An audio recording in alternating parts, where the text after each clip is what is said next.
Imagine आप कुछ astronauts के साथ चांद पर पहुंच गए और वहां पहुंचते ही आपकी किसी से हाथापाई हो जाती है, कोई किसी को गोली मार देता है या कोई किसी का पॉकेट मार लेता है। उस वक्त कौन बचाने आएगा आपको? कोई लूनार पुलिस या कोई लूनार कोर्ट नाम की चीज एग्जिस्ट करती है स्पेस में? स्पेस में या मून पर कौन से लॉज अप्लाई होंगे, क्योंकि वो तो अर्थ से बाहर है। व्हाट विल हैपन, यही हम डिस्कस करेंगे आज के वीडियो में। Hi guys, my name is Fatima and welcome to the Legacy School channel. And today we are gonna discuss what will happen if you commit a crime on the moon. So आप पहले तो ये wonder कर रहे होंगे कि crime commit करना moon पर पॉसिबल है, और अगर किसी ने मून पे क्राइम समझो कमिट कर भी दिया तो देखने वाला कौन है? एंड देख भी लिया तो मून पर क्या कर लेगा?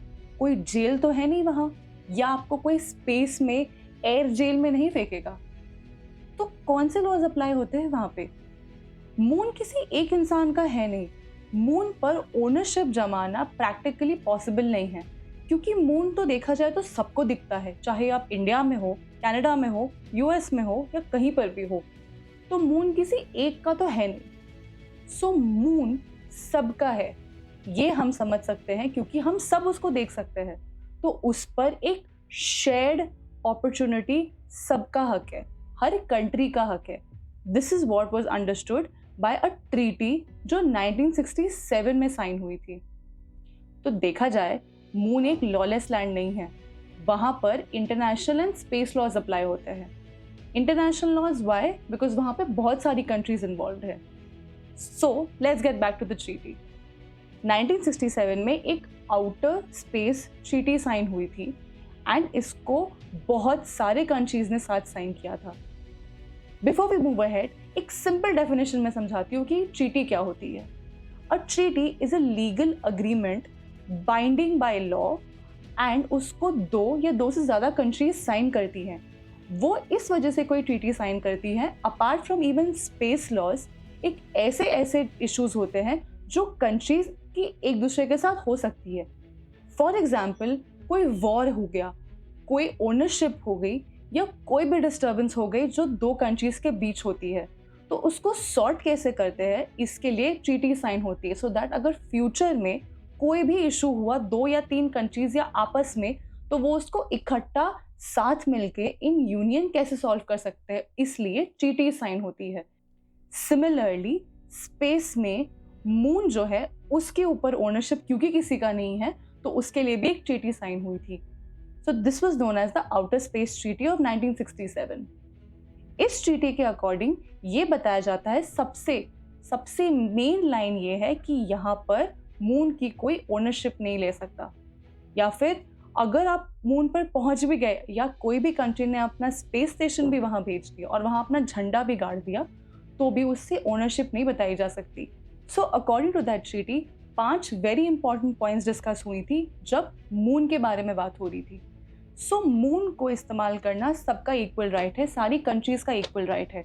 एंड सबसे इम्पॉर्टेंट वो पॉइंट्स ये है कि आपको कोई भी इलीगल एक्टिविटी अलाउड नहीं है on the moon.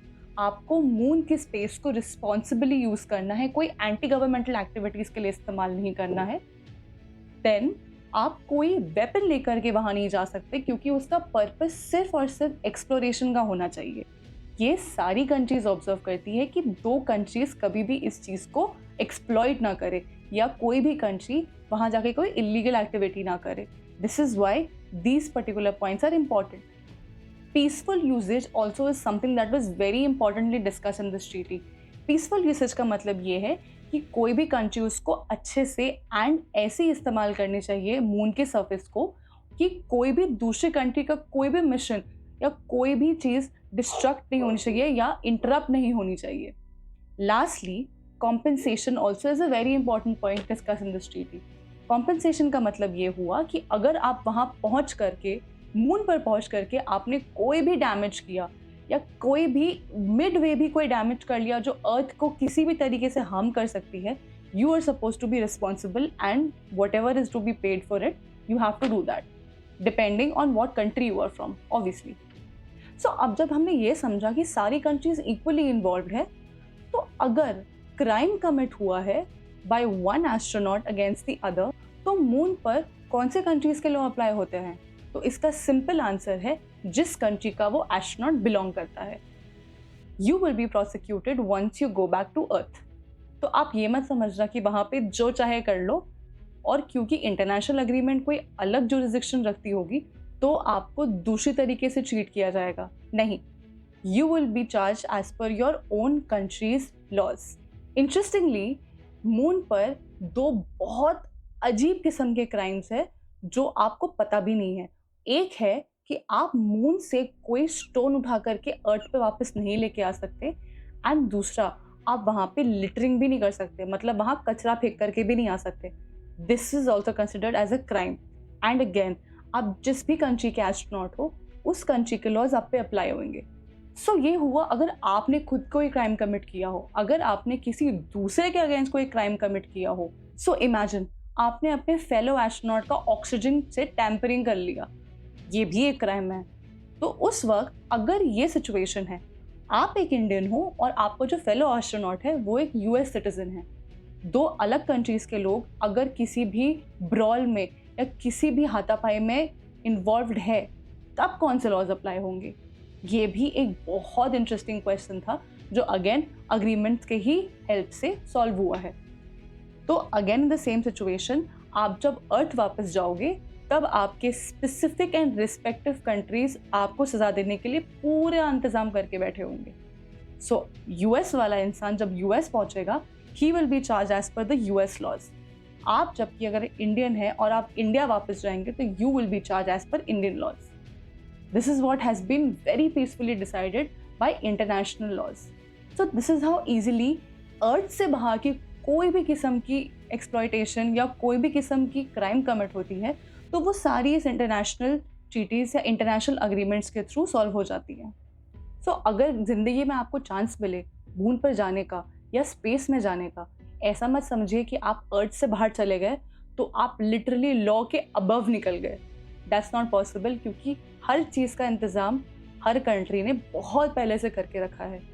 So before you go, make sure you know all the laws wherever you go. May you have a safe exploration and do not fool around on the moon or with any of your fellow astronauts. Thank you.